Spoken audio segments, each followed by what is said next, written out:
Hi everyone, this is CA Shivani and welcome to my YouTube channel. So in this video, I'm going to tell you all a very fantastic strategy for CA Final May 2023. So let's get started with the video. So we can divide the students in three categories. एक वो students है जो सिर्फ group 1 की exam देने वाले हैं, दूसरे सिर्फ ग्रुप 2 की एग्ज़ाम दे रहे हैं और तीसरी कैटेगरी है जो बोथ द ग्रुप्स के लिए अटेम्प्ट कर रहे हैं। जो लोग ग्रुप 1 की एग्ज़ाम दे रहे हैं या फिर जो लोग बोथ द ग्रुप्स दे रहे हैं उनके लिए अप्रॉक्स हमारे पास 80 डेज़ बचे हैं। टोटल 85 है but I will not include the 5 days because हम पहले पेपर की तैयारी 5 दिन से तो एटलीस्ट शुरू करते ही है, तो आई विल कंसिडर कि हमारे पास सिर्फ 80 डेज़ है। और जो ग्रुप 2 दे रहे हैं वो एक 10 डेज़ एक्स्ट्रा ऐड कर सकते हैं। सो कंसिडर कि you have 90 days approx to complete your targets. तो now first question that comes into your head is कि पढ़ाई कहाँ से करनी है। सिंपल सोल्यूशन है कि सिर्फ आईसीआई का मटेरियल बहुत इनफ होता है। अभी आईसीआई का मटेरियल यानी कि सिर्फ स्टडी मैट नहीं आता, उसमें आता है पास 3 अटेम्प्ट्स के RTP, MTP and pass papers और जो अमेंडमेंट नोट्स आईसीआई इशू करते हैं जो आपके अटेम्प्ट के लिए एप्लीकेबल है वो भी इंक्लूडेड है। तो आपको ये सारी चीज़ें रेफ़र करके पढ़ाई करनी है। और एक बहुत इंपॉर्टेंट क्वेश्चन जो हर स्टूडेंट के दिमाग में आता है कि can we clear the exams if we start studying now. So the answer is yes, you can definitely clear. बस आपको उतना डेडिकेशन और कमिटमेंट देने की ज़रूरत है अपनी पढ़ाई को। अगर आपने अभी पढ़ाई ऑलरेडी स्टार्ट की है और आप एक बहुत कंफर्टेबल पोजीशन में हो अभी, तो well and good, you are doing a great job. But in case आपने पढ़ाई स्टार्ट नहीं की है तो प्लीज़ अभी पढ़ाई स्टार्ट कर देना, बिकॉज बाद में टाइम हाथ से निकलते जाएगा और आपके पास कोई सोल्यूशन नहीं बचेगा।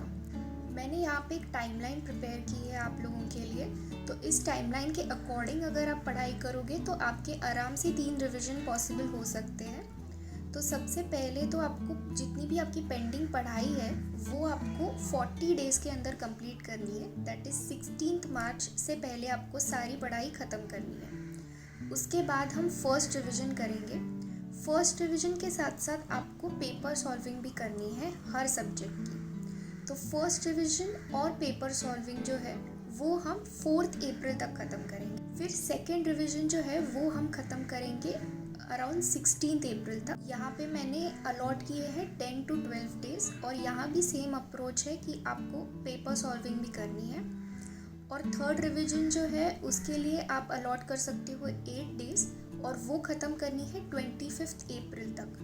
और 26 अप्रैल से जो ग्रुप 1 और बोथ ग्रुप्स दे रहे हैं वो लोग एफआर की पढ़ाई स्टार्ट करेंगे और जो लोग ग्रुप 2 दे रहे हैं वो 26 अप्रैल से और एक पेपर सॉल्व कर सकते हैं। तो चलिए अब ग्रुप 1 स्पेसिफिक स्ट्रैटेजी डिस्कस कर लेते हैं। तो यहाँ पे मैं 2 टिप्स देना चाहूँगी आप लोगों को। पहला एक है कि आप थियोरी सब्जेक्ट्स जो है ना वो रोज़ करो। रोज़ थोड़ी देर के लिए आप थियोरी पढ़ो, क्योंकि थियोरी का ऐसा है कि वो रिटेन नहीं हो पाती है एग्ज़ाम टाइम तक और फिर बहुत पैनिक सिचुएशन क्रिएट होता है। तो इसीलिए इट इज़ बेटर कि आप रोज़ थोड़ा थोड़ा थियोरी पढ़ो और रोज़ एक स्टैंडर्ड ऑन ऑडिटिंग आपको करना है, क्योंकि आप एक साथ करने बैठोगे ना तो वो बहुत हेक्टिक हो जाएगा और बहुत हैवी लगेगा टॉपिक। बट आप एक एक स्टैंडर्ड अगर ख़त्म करोगे तो वो बहुत झट से ख़त्म हो जाएगा और आपको रिटेन भी होगा। अब ग्रुप 1 में कौन से सब्जेक्ट को कितने डेज अलॉट करने हैं, इसमें एफआर जो है वो बहुत ही ज़्यादा वाइड पोर्शन है, इसीलिए मैंने यहाँ पे एफआर को 15 डेज अलॉट किए हैं। एसएफएम जो है वो हम 2 कैटेगरीज में डिवाइड कर सकते हैं। एक है एसएफएम के प्रैक्टिकल क्वेश्चंस और एक है एसएफएम की थियोरी। सो जो प्रैक्टिकल पोर्शन है वो आप 7 डेज अलॉट कर दो और जो थियोरी पोर्शन है उसमें आप 2 डेज अलॉट कर दो। और फिर लॉ और ऑडिट ये दोनों थियोरी सब्जेक्ट्स को आप 8 डेज अलॉट कर दो। आपके टोटल 40 डेज हो जाएंगे और आपका सही से पोर्शन ख़त्म हो जाएगा। यहाँ पे अभी instead of doing 1 subject in a day you can take 2 subjects in a day. ये मेरे हिसाब से बहुत ज़्यादा रेकमेंडेड है, क्योंकि आप एक प्रैक्टिकल और एक थियोरी सब्जेक्ट उठा के एक दिन में उतना ख़त्म कर सकते हो। तो अगर आप ये अप्रोच फॉलो कर रहे हो तो आपका टाइम स्लॉट कुछ ऐसे डिवाइड होगा कि आप फर्स्ट स्लॉट जो होता है मॉर्निंग का टाइम उसमें आप थियोरी पढ़ लो, क्योंकि मॉर्निंग में हम फ्रेश होते हैं तो थियोरी अगर उस टाइम पे पढ़ोगे तो वो ज़्यादा रिटेन करेगी। तो मॉर्निंग में आप थियोरी कर दो, second half of the day आप प्रैक्टिकल कर दो, यानी FR या SFM ले लो।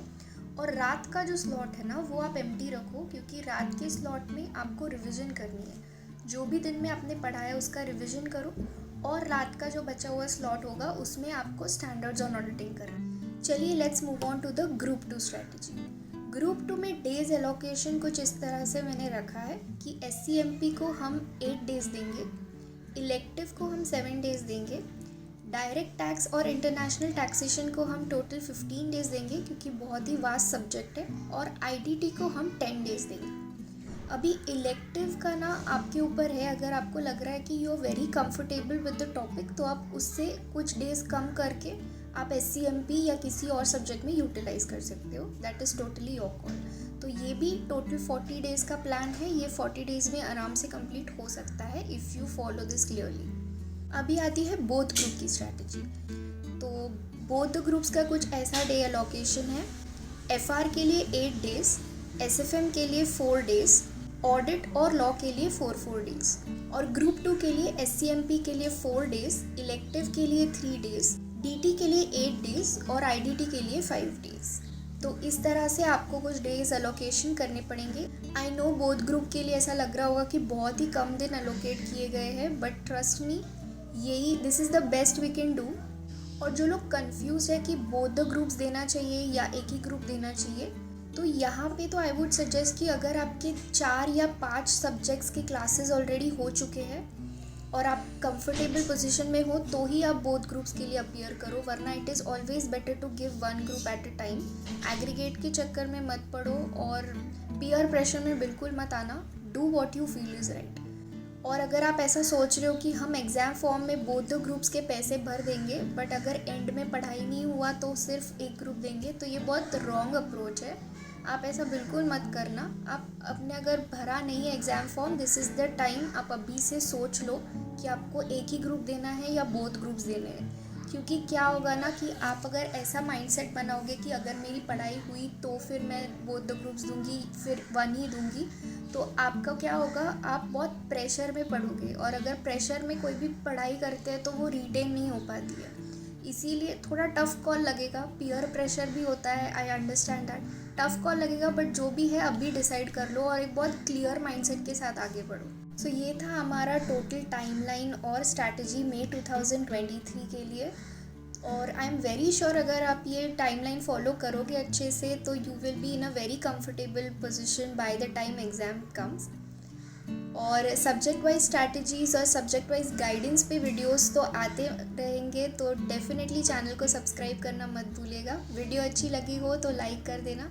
आपके कोई भी सवाल हो CA फाइनल, इंटर या फाउंडेशन से रिलेटेड, आप नीचे कमेंट बॉक्स में वो सवाल पूछ सकते हैं। I will surely get back to you. Thank you so much for watching the video.